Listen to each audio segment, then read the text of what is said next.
महंगाई के मारे अवाम का मजीद कचूमर निकलने वाला है क्योंकि हुकूमत ने यकीन दहानियां करा दी हैं IMF को कि जनाब हम बिजली भी महंगी करेंगे, नए टैक्सेस भी लगाएंगे और 6,000 अरब रुपए की जो टैक्स वसूलियों का हदफ है उसको पूरा किया जाएगा। ये सब होगा तो अवाम का क्या हाल होगा, ये जानना बड़ा जरूरी है। IMF की यारी हुकूमत को कितनी पड़ेगी भारी। नमस्कार दोस्तों, इंडिया पॉइंट में आपका स्वागत है। आज की इस वीडियो में पाकिस्तान मीडिया बात कर रहा है IMF से लिए हुए कर्जों के बारे में। जैसा कि हम जानते हैं कि पाकिस्तान ने पूरी दुनिया से कर्जा ले रखा है।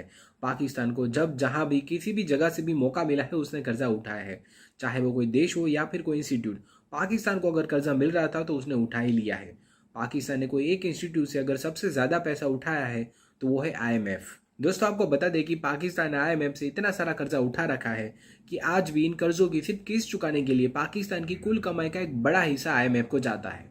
IMF की अगर बात करें तो IMF कर्जा तो दे देता है, पर IMF को कर्जा चुकाने के लिए IMF की बहुत सारी शर्तें रहती है और कर्जा लेने वाले देश को IMF जो बोले वो करना ही पड़ता है। पाकिस्तान को दिए गए हुए अपने कर्ज को वसूल करने के लिए IMF ने पाकिस्तान को अपने टैक्स में भारी बढ़ोतरी करने का आदेश दिया है। जी हाँ, आने वाले कुछ समय में पाकिस्तान IMF की वजह से अपने ही देश में अपने ही लोगों पर ज्यादा टैक्स डालेगा।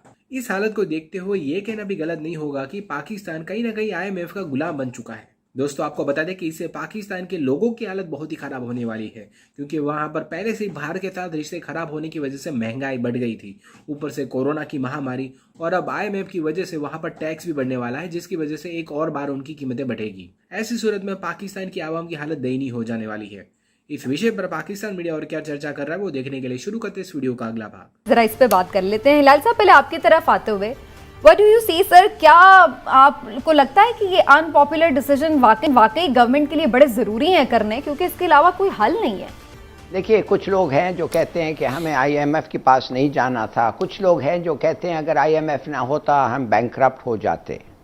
मैं इस पे नहीं कमेंट करूंगा इसलिए कि मुझे पता नहीं है, मगर दो चार चीज़ें जो हैं लोग खुद अपने फैसला कर सकते हैं। IMF ने हमें अभी कहा है कि तुम्हारा एम्प्लॉयमेंट ग्रो कर रहा है और तुम्हारा पॉवर्टी इंक्रीज करेगा, और साथ साथ वो कह रहा है इसलिए तुम्हारे पास टैक्सेस ज्यादा करना लगाओ और इलेक्ट्रिसिटी चार्जेस को बढ़ाओ। देखिए, मुझे समझ नहीं आ रही है, क्या मैं पागल हो गया हूं? आपका रेट ऑफ ग्रोथ कम है, 1.5% होगा, मगर टैक्सेस ज्यादा लगाओ और इलेक्ट्रिसिटी चार्जेस को इंक्रीज करो।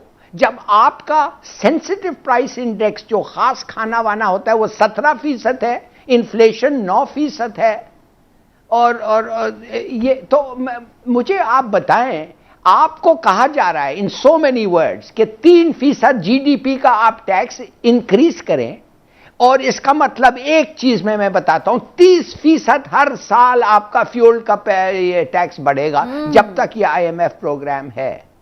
No, I fail to understand। Zardari और शरीफ ने चोरी की और इस बेचारे को भुगतना पड़ रहा है, इमरान खान को, और IMF जो है ग्रोथ कम है और कहते हैं टैक्सेस ज्यादा दो।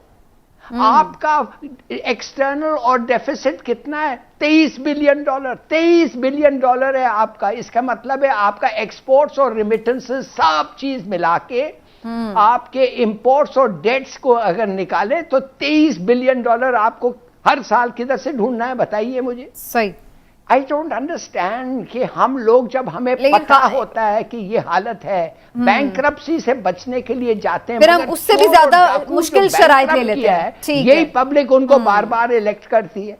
ठीक है, लेकिन ये भी तो देखना है ना, इस दफा तो नई गवर्नमेंट आई थी तो शराइत, इतनी सख्त शराइत पर क्यों गए IMF के पास, और क्यों ना उस पर मजीद बात की जा सकती थी? इमरान साहब, आज तो इमरान खान साहब आज अभी कह रहे थे कि सब अच्छा है, मईशत भी सही समत में जा रही है, अब आगे खुशहाली आने वाली है, और अब आगे ये जो इतनी बड़ी परेशानी नजर आ रही है आवाम को, क्या ये बेहतर शराइत पे नहीं हो सकता था प्रोग्राम IMF का? मैं आपको पता है, वैसे तो सख्त अल्फाज इस्तेमाल करने के कभी भी हक में नहीं रहा, लेकिन आज मुझे अगर आप इजाज़त दें तो मैं सेंसर वाले ना हो, बाकी यकीन करें, मैं समझता हूँ कि इस हुकूमत ने, मौजूदा ईमानदार हुकूमत ने, नाम निहाद ईमानदार हुकूमत ने सरेंडर कर दिया IMF के आगे। इन्होंने अवाम को IMF जैसे भेड़िए के आगे फेंक दिया। अच्छा, इसमें बात करने से पहले लाली साहब, मैं आपसे ये ज़रूर शेयर करना चाहूँगा, समीना, IPSOS पाकिस्तान ने एक सर्वे किया अच्छा 70% ने कहा, यानी 70% ने, कि मौजूदा मुल्की हालात परेशान कुन हैं। ठीक है।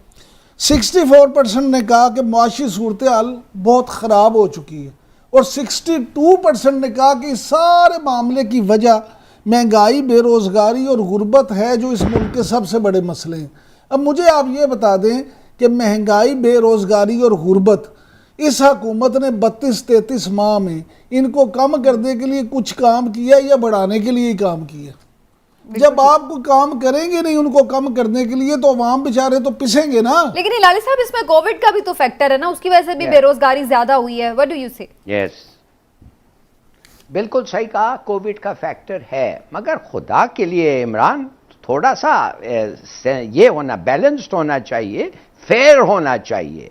जो तोहफा इनको दे के ये दो गवर्नमेंट्स तो दिए थे चोर और डाकुओं के, ये कोई अच्छा तोहफा नहीं था। और बदनसीबी कि ये अगर ठीक करना जाए तो फिर तंगी होती है, खींचना पड़ता है, टैक्सेस कलेक्ट करना पड़ता है, ज्यादा होना पड़ता है, सब्सिडीज को कट करना पड़ता है, और जब ये सब चीज होता है तो लोगों को फीलिंग होती है, फील होता है। तो मैं सिर्फ ये कहना चाहता हूं कि उनको आप ना रोकें, इसका कसूर कम है, सर्कमस्टेंसेस ने इसको ये हालत दी है, बट कसूर इसका कम है, मगर उन्होंने जो कहा है इसमें गुम जाता है, मानी देयर कंट्रीब्यूशन टू डिजास्टर वो कम हो जाता है, इसलिए कि इतना बड़ा डिजास्टर अभी हम फेस कर रहे हैं पैंडेमिक के वजह से और उससे वजह से। तो मैं समझता हूं कि आई एम सॉरी, देखिए इन लोगों को ये गवर्नमेंट को कोशिश की है, मगर जिस तरीके से की है, लोग कॉन्फिडेंस नहीं आ रहा है लोगों को। बिजनेसमैन अभी कोई और भी तरीके हो सकते हैं ना इन चीजों के लिए। एक बहुत बड़ा बिजनेस कहता है रिश्वत ज्यादा ले रहे हैं, रिश्वत के लिए वो कहते हैं भाई निकाले जाएंगे, महंगाई ज्यादा हो गई तो रिश्वत का भी रेट ज्यादा होगा। It hasn't stopped. हिलाली साहब, आज मेरे पास इसी दफ्तर में उन 6 आदमियों से एक आदमी बैठे हुए थे जो तहरीक इंसाफ बनाने वाले लोगों में शामिल थे। उसने कहा जो 20 रुपए रिश्वत दे के काम होता था, 80 रुपए रिश्वत दे के काम होता है आज मेरे इसी ऑफिस में बैठ के।